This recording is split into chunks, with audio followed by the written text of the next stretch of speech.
Good evening बच्चों, कैसे हैं आप लोग।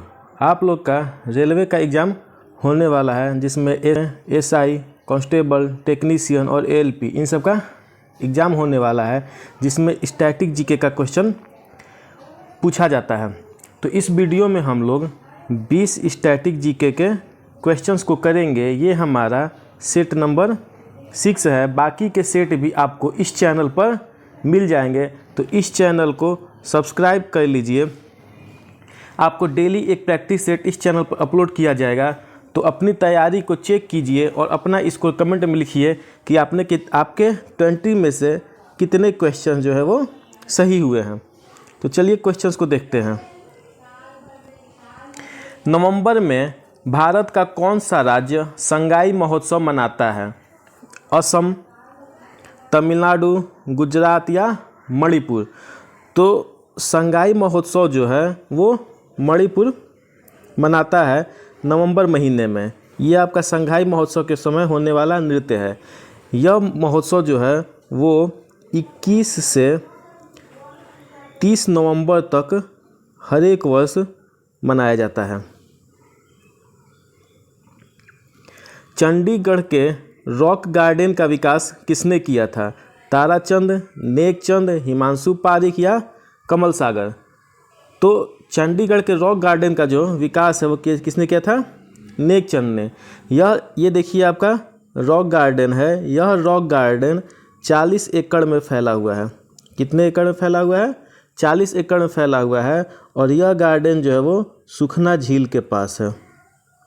ये गार्डन आपका सुखना झील के पास है। लोसुंग त्यौहार कहाँ लोकप्रिय है? हिमाचल प्रदेश, सिक्किम, अरुणाचल प्रदेश या त्रिपुरा। तो लोसुंग जो है वो सिक्किम में फेमस है। ये देखिए लोसुंग के समय होने वाला नृत्य है। यह कब मनाया जाता है? तो ये आपको मनाया जाता है दिसंबर में। और ये नृत्य जो है वो भूटिया जनजाति से द्वारा मनाया जाता है। तो यानी ये भी क्वेश्चन बन सकता है कि भूटिया जनजाति कहाँ पाई जाती है? तो सिक्किम में। पायली एक्सप्रेस के नाम से जानी जाती है हिमा दास, अंजू बॉबी जॉर्ज, पीटी उषा या ललिता पवार। तो पायली एक्सप्रेस के नाम से पीटी उषा को जाना जाता है। इन्हें भारतीय फील्ड की रानी भी कहा जाता है। भारतीय फील्ड की रानी भी कहा जाता है या क्वीन ऑफ इंडियन फील्ड कहा जाता है, या इनको गोल्डन गर्ल भी कहा जाता है। तो ये 3 उपनाम और जिसको याद रखिएगा। पायली एक्सप्रेस, पीटी उषा को, उसके साथ साथ इंडियन फील्ड की रानी, क्वीन ऑफ इंडियन फील्ड और गोल्डन गर्ल। ये 3 उपनाम जो हैं ये भी पीटी उषा के ही हैं। यूरोपीय सेंटर फॉर न्यूक्लियर रिसर्च की प्रयोगशाला कहाँ है? जिसको हम लोग कहते हैं शॉर्ट में सर्न। जिनेवा स्विट्जरलैंड, बीजिंग चीन, टोक्यो जापान या उपरोक्त में से कोई नहीं। तो यूरोपीय सेंटर फॉर न्यूक्लियर रिसर्च का प्रयोगशाला जो है वो जिनेवा में है। और ये सर्न की स्थापना जो है वो हुई थी आपको 1954 में। तो ये भी याद रखेंगे, सर्न की स्थापना कब हुई थी? 1954 में। अर्जुन पुरस्कार पाने वाली प्रथम भारतीय महिला थी? K J Udeshi, Ann Lumsden, Lakshmi N Menon या एन पोले। तो अर्जुन पुरस्कार पाने वाली प्रथम भारतीय महिला जो थी वो थी एन लम्सडेन। Ann Lumsden.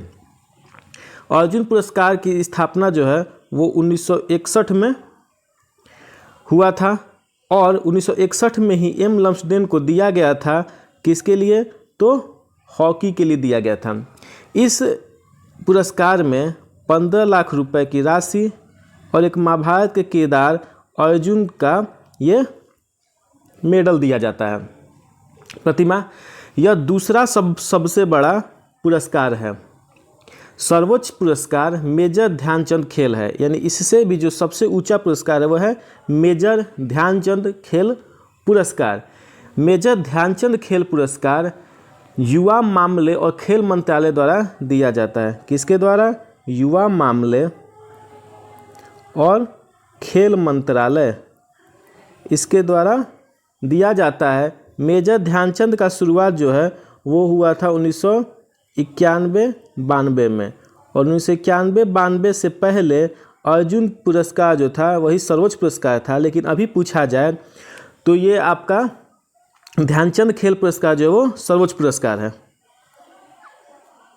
मानव विकास सूचकांक प्रतिवर्ष किस संस्था द्वारा जारी किया जाता है? यूएनईपी, यूएनडीपी, आईयूसीएन या बी और सी दोनों? तो मानव विकास सूचकांक जो है वो यूएनडीपी द्वारा जारी किया जाता है। यूएनडीपी को संयुक्त राष्ट्र विकास कार्यक्रम भी कहते हैं। संयुक्त राष्ट्र विकास कार्यक्रम भी कहते हैं। और ये यूएनडीपी का जो मुख्यालय है वो अमेरिका में है। स्वीडन की संसद का नाम क्या है? रिक्सडॉग, ड्यूमा, मजलिस या कॉर्ट्स? तो स्वीडन की संसद का नाम है रिक्सडॉग।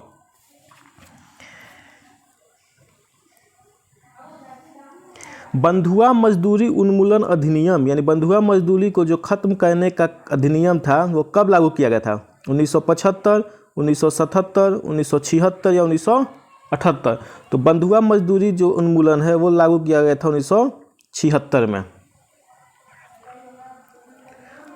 Option C.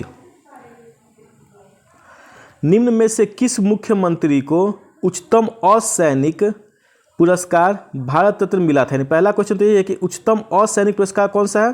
तो भारत रत्न। किसको मिला था? किस मुख्यमंत्री को? बिहार के लालू प्रसाद, तमिलनाडु के स्वर्गीय एमजी रामचंद्रन, पश्चिम बंगाल के ज्योति बसु या आंध्र प्रदेश के स्वर्गीय एनटी रामाराव? तो असैनिक पुरस्कार मिला था तमिलनाडु के स्वर्गीय एमजी रामचंद्रन को। यह आपका भारत रत्न है। भारत में प्रथम स्टॉक एक्सचेंज किस वर्ष स्थापित हुआ? 1882, 1875, 1914, 1942?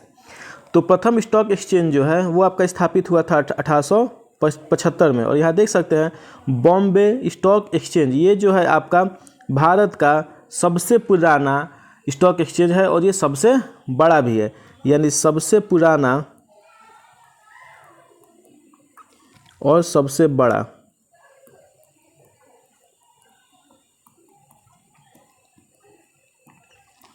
यूनेस्को द्वारा निम्नलिखित में किस क्षेत्र के योगदान के लिए कलिंग पुरस्कार दिया जाता है? यानी कलिंग पुरस्कार किसके द्वारा दिया जाता है? यूनेस्को के द्वारा। किस क्षेत्र में? और ये देखिए शुरुआत कब हुआ था? 1952 से ही। तो इसमें दो क्वेश्चन जो है आपका क्वेश्चन में ही है।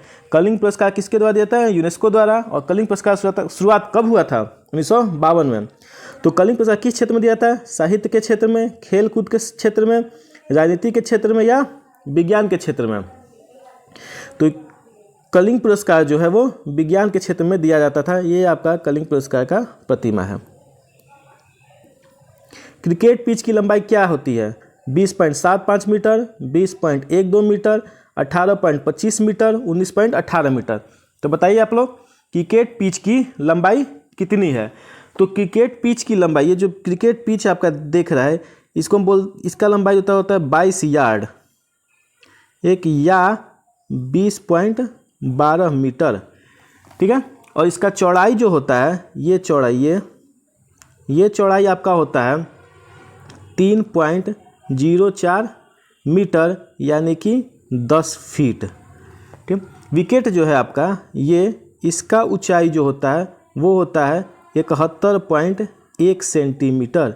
विकेट का ऊंचाई 71.1 सेंटीमीटर। और ये बॉलिंग क्रीच जो है, ये बॉलिंग क्रीच इसका लंबाई होता है 2.64 मीटर। तो ये सब कुछ डाटा है। तो क्रिकेट पिच की लंबाई कितना हो गया? 20.12 मीटर। भारतीय रिजर्व बैंक का राष्ट्रीयकरण कब हुआ? 1950, 1949, 1951 या 1955। तो भारतीय रिजर्व बैंक का राष्ट्रीयकरण जो था वो 1949 में हुआ था और ये हुआ था 1 जनवरी 1949 को। ये भारतीय रिजर्व बैंक का लोगो है। राष्ट्रीय फिल्म पुरस्कार किसके द्वारा प्रदान किया जाता है?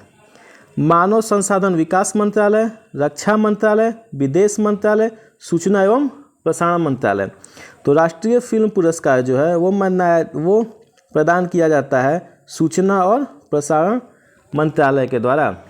राष्ट्रीय फिल्म पुरस्कार जो है इसको स्थापित किया गया था 1954 में। यानी राष्ट्रीय फिल्म पुरस्कार कब से दिया जा रहा है? 1954 से। भारत के प्रथम सूचना और प्रसारण मंत्री थे सरदार वल्लभ भाई पटेल।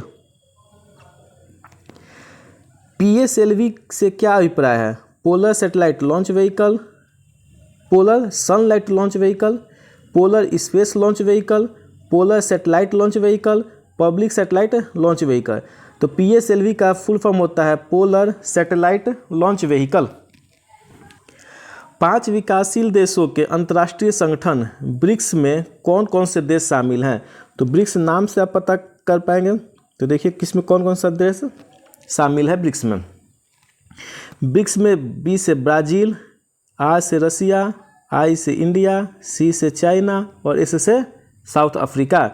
ब्राज़ील, रसिया, इंडिया, चाइना और साउथ अफ्रीका, यानी कि ऑप्शन A। सिग्मो क्या है?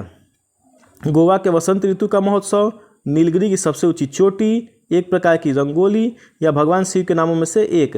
तो सिग्मो जो है ये वसंत ऋतु में मनाया जाने वाला एक त्यौहार है। ये देखिए आपका त्यौहार है। सिग्मो महोत्सव जो है वो आदिवासी समूह द्वारा मनाया जाता है। किसके द्वारा? आदिवासी समूह के द्वारा मनाया जाता है। और किसके लिए? तो धान की समृद्ध फसलें, बहुत ज़्यादा फसल हो जाती है, सुनहरी होती है, अच्छी होती है और वसंत की शुरुआत होती है, तो हम लोग मनाते हैं। जैसे हम लोग के यहाँ यही जो त्यौहार है उसको हम होली के रूप में मनाते हैं। योनेक्स कप किस खेल से संबंधित है? बैडमिंटन, टेबल टेनिस, कबड्डी और क्रिकेट। तो योनेक्स कप जो है वो बैडमिंटन से संबंधित है। उपग्रहों की IRS श्रृंखला का प्रक्षेपण किस लिए किया गया था? जो उपग्रह का IRS श्रृंखला था वो किसके लिए भेजा गया था? संचार के लिए, उड़ान प्रदर्शन के मापन के लिए, सुदूर संवेदन के लिए या गामा रे खगोल विज्ञान के लिए? तो IRS श्रृंखला जो है वो सुदूर संवेदन यानी रिमोट सेंसिंग के लिए भेजा गया था। सुदूर संवेदन जो है, सुदूर संवेदन उपग्रहों का उपयोग पृथ्वी पर स्थानिक विशेषताओं, स्थानिक मतलब स्थान से रिलेटेड, स्थानिक विशेषताओं के बारे में जानकारी एकत्र करने के लिए किया जाता है। तो ये आपका आज का 20 क्वेश्चन जो था स्टैटिक जीके का वो समाप्त हुआ। तो आप लोग कमेंट में ज़रूर बताइए कि आपने कितने स्कोर किए या आपके कितने क्वेश्चंस सही हुए। इस चैनल को लाइक और सब्सक्राइब ज़रूर कीजिए। धन्यवाद।